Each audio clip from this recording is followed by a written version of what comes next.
राह में रोड़े कंटक देकर भले समय को छलना है, किंतु जीवन तो जीवन, इसको भी पल पल चलना है। नादान उम्र में कटु सत्य यह जब तनकर आगे आया, बेबस लाचारी मजबूरी नहीं पिता का भी साया।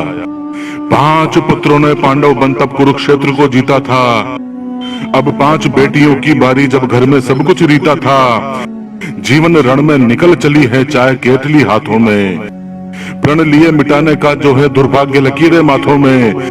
सूनी सड़के महामारी किंतु हिम्मत न हारी है, परिवार का संबल बन हर दुखों से बाजी मारी है। हर पीड़ा बेबस माँ की एक एक बेटी हर जाएगी, हर पीड़ा बेबस माँ की एक एक बेटी हर जाएगी। हो चट्टान सी अड़िग बेटियां तो दुनिया तर जाएगी, हो चट्टान सी अड़िग बेटियां तो दुनिया तर जाएगी, हो चट्टान सी अड़िग बेटियां तो दुनिया तर जाएगी, तो दुनिया तर जाएगी। यह मासूम बेटियां हर रोज ऐसे ही हाथ में चाय की केतली लिए घर से बाहर आती हैं और जो भी इनको नजर आता है उससे चाय पीने का अपनी मासूमियत के साथ आग्रह करती हैं, ताकि इनके घर के सभी सदस्यों के लिए 2 वक्त की रोटी का इंतजाम हो जाए। 5 महीने पहले पिता राजेंद्र की सड़क दुर्घटना में मौत होने के बाद परिवार में कोई कमाने वाला नहीं बचा।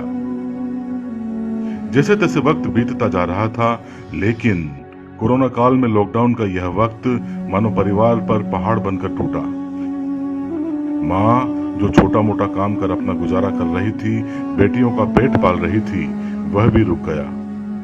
ऐसे में अब 5 बेटियों और 1 बेटे की माँ अपने बच्चों का पेट पालने के लिए हर रोज चाय बनाकर देती हैं, जो लॉकडाउन के दौरान सड़कों पर नजर आने वाले ऑटो चालकों, रिक्शा चालकों, फुटपाथ पर गुजर बसर करने वालों को चाय बेच कर आती हैं, जिससे उनके घर का गुजारा चल रहा है। चाय बेचने वाली इन बेटियों की माँ भी जानती हैं कि कोरोना काल में यह काम कितना खतरनाक है और बच्चों से यह काम करवाना कानूनन भी गलत है, लेकिन पेट की आग को बुझाने के लिए उन्हें मजबूरन यह करना पड़ रहा है।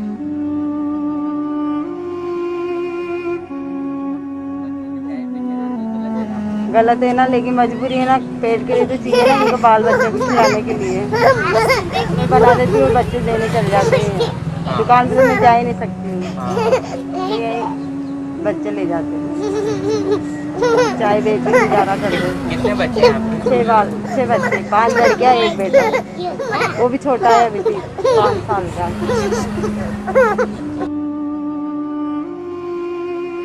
कोटा के केतुनी पुल थाने के निकट रहने वाले इस परिवार पर मुसीबतों का ऐसा कहर बरपा कि पहले पिता और फिर कोरोना की बंदिशों ने गुर्बत के दिनों को और ज्यादा संघर्षशील बना दिया। जिस किसी के पास भी यह मासूम चाय लेकर पहुंचती हैं, वो पहले तो शर्मिंदगी महसूस करता है, लेकिन उनकी चाय को मदद का जरिया समझकर चाय ले ही लेता है। सिर से पिता का साया उठने के बाद मुसीबतों का जो पहाड़ टूटा और जो संघर्ष यह परिवार कर रहा है इतना दर्दनाक है कि सबसे बड़ी बेटी की जुबानी सुनेंगे तो आपकी आंखें नम हो जाएंगी। भाई जितनी हो सके तो हमको मदद तो मिलनी चाहिए, क्योंकि हमारे फादर भी नहीं है, उनकी 5 महीने पहले एक्सीडेंट में मृत्यु हो चुकी है, तो हमारे घर में कोई कमाने वाला नहीं है।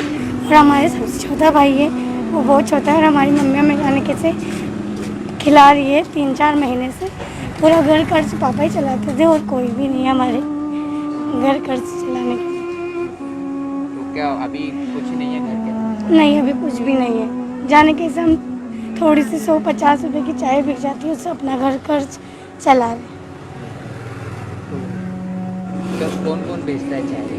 मम्मी बनाती है, तो छोटी छोटी बहन है वो, और मैं। तो बच्चे जाते हैं ऐसे लॉकडाउन? हाँ, बच्चे जाते हैं ऐसे लॉकडाउन में। हमें भी डर रहता है कहीं कोरोना न हो जाए, लेकिन हमारी भी मजबूरी है, तो हम भी क्या कर सकते हैं इसमें। अपनी जान के ऊपर खिलवाड़ करके ये काम कर रहे हैं, क्योंकि हमारे परिवार में फादर नहीं है, जो उनको 3-4 महीने हो चुके हैं डेथ हुए एक्सीडेंट के दौरान।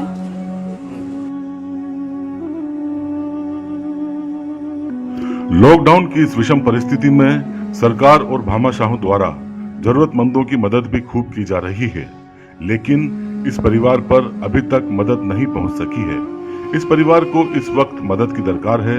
उम्मीद की जानी चाहिए कि मददगारों के हाथ इन मासूमों के लिए भी जल्द उठेंगे, ताकि अपनी जान जोखिम में डालकर अपने परिवार का पेट पालने के लिए जो काम ये कर रही हैं, वह घरों में महफूज रह सकें और अपने परिवार का पालन पोषण कर सकें।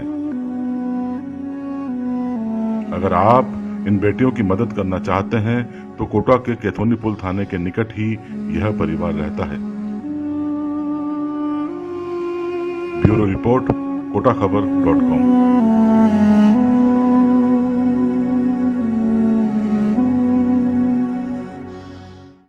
कोटा की खबरों से अपडेट रहने के लिए YouTube पर सब्सक्राइब करें kotaKhabar.com पर, और हाँ, बेल आइकन दबाना ना भूलें।